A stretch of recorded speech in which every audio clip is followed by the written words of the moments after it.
Hello, my friends. Welcome to Talk to Me Tuesday for Tuesday, February 25th, 2025. This is Jennifer.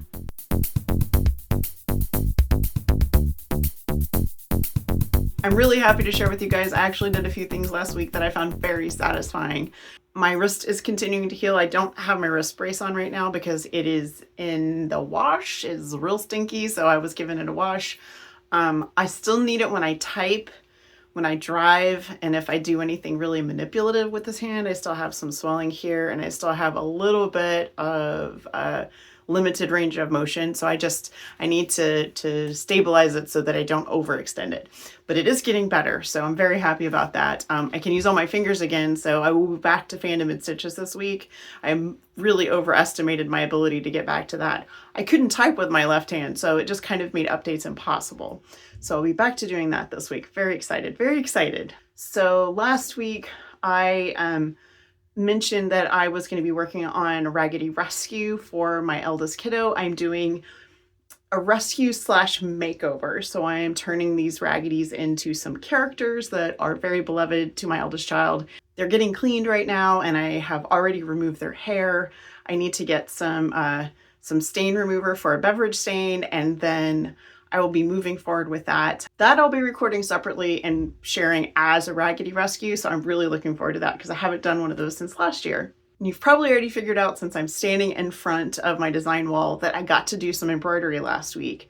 I did manage to figure out a good system for embroidering on books after the fact. That was one of the things I wanted to figure out. It's not something I've really done before. I have embroidered on things that already existed, obviously, like I've embroidered on jackets and jeans and stuff like that, but I hadn't done books in a bookcase quilt. So what I ended up doing was a little trial and error with some scrap fabric to make sure I could do alignment and put things exactly where I wanted them. And this is actually what I came up with. This is the magnetic hoop for my embroidery machine. This is a heavy cutaway stabilizer, and what I have done is made a window in the center, actually reinforced it with some masking tape, and then I've cut strips of adhesive lightweight stabilizer that I then stick to this. I actually put them on the table face up, and then I put this down on it, make sure it's adhered nicely, and then I stick the quilt block to this. If you guys would like some video of how I'm doing this, if my explanation didn't make sense, just let me know in comments and I'll record a little bit, maybe a short or something, just so you guys can see what I'm talking about. This block is a pretty good example of how I do this.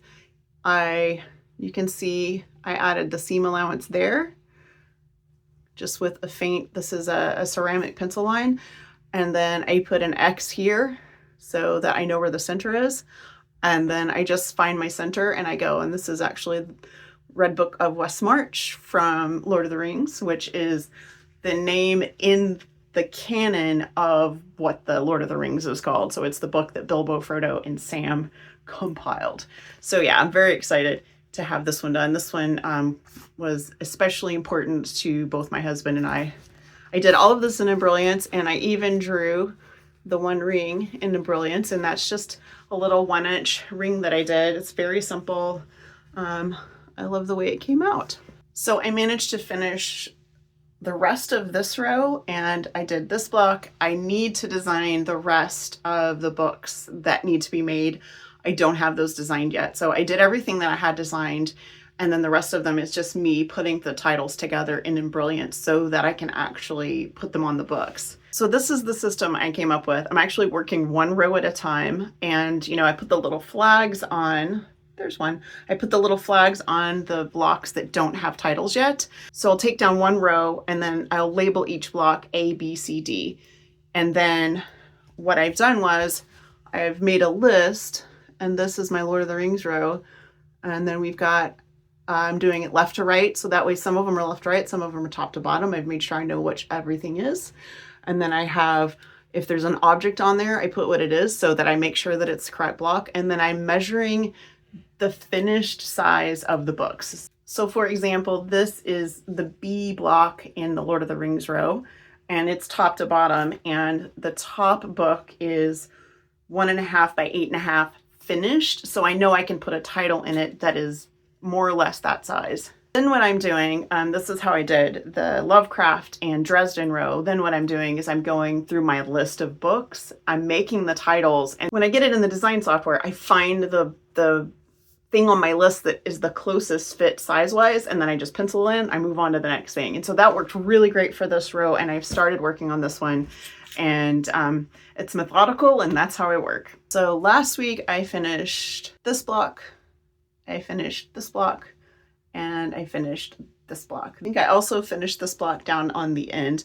This one and this one I worked on when I first sprained my wrist, and I got really frustrated, and so I just stopped working on things. So yeah, it's just really nice to be able to go back to working on this project. And this is nice because once I get all the titles designed, I can set up my embroidery and then do something else while the embroidery machine is running. And so it makes it easier for me to like finish mending or work on the birthday gift for my kid or whatever. One final show and tell and sort of a PS to the Raggedy Rescue that I posted on Friday. I had a Q&A. It was Q&A part 2 when it's from comments and emails. And one of the questions was how often or how common is it to find Raggedy Ann and Andy's in thrift stores? And I said in 5 years, I'd only found 3. Well, as of this weekend, I found 4. I went to Savers with my eldest kiddo on Saturday. We were actually looking for some shirts and things because I couldn't find fabric that I wanted for their Raggedy Rescue. So we found a couple of things that I'm going to use as fabric. There's actually clothing pieces I'm going to use as fabric. And I got this guy for $6. I don't know what I'm going to do with him. He has, his hair is dry rotted. He has holes. He has several places where he has holes in his body. And but he's generally pretty clean. He needs some repairs where like he's had a little bit of repair, but they're just kind of coming out. But this is a project for another day because I already have 2 Raggedy's in progress. The other score that I found at Savers was some Cricut vinyl. I've never seen Cricut supplies there before. These 2 rolls of smart vinyl that look pretty much new. I mean, they look pretty much new. I don't even think the seal's been cut on one of them. Both of them for $4. Those are really good find. I also hit Austin Creative Reuse last week because I was getting super stir crazy, and I just bought some red fabrics and some white with little colorful flecks fabrics. They're fat quarters and quarter yard cuts are $1. So I bought quarter yard cuts mostly just to kind of plump up my stash a little bit because I was getting a little bit low. Okay guys, I think that is it for today. I have so much to do this week and I need to try to pace myself so I don't blow my wrist out again. I am looking forward to getting back to Fandom and Stitches post. I'm looking forward to doing more blocks. I cannot wait to share the Raggedy Rescue that's going on. So I just need to not be a danger to myself so that I don't hurt myself again because I have so many things that I'm looking forward to doing. And now that I'm back to it, my mojo is flowing again and I want to do all the things. Guys, have a really wonderful week. Have a crafty week. Be sure and leave a comment. Like if you like this video. I don't say that very often, but it makes my heart sing. So if you guys give me a like, that would be awesome. And then I have a brand new bird feeder set up. I'm going to leave some clips at the end. So I hope you guys enjoy that. I will see you guys next week. Bye.